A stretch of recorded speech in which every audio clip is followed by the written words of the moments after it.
So, kain po tayo sa Ilocano, Mangan tayo. Meron po tayong pritong tilapia and of course, pritong talong. Kapag sa ato'y tarong, madi nga nasisi, naka-ooyo. Tapos, ang sausawan natin ay, tawag na to? Ginisang bagoong na may mint leaves and tomato. Sarap.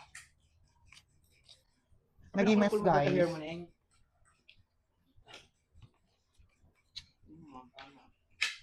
Ang sarap. Thank you, Lord, for this food. Paborito naman, Ilocano, buro. Anong klaseng buro to? Di ba iba-iba? Ay, tilapia. Burong tilapia. Flavor. Hindi mas. Nabiyaga gito yung tilapia nga ginatang niya?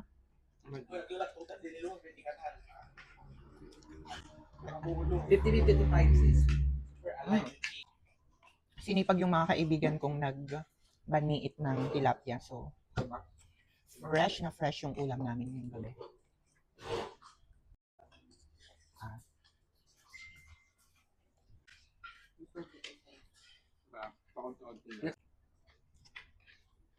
Ano yan? Nag-S.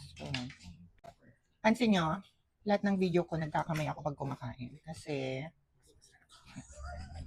parang lasang-lasa mo kasi yung pagkain na.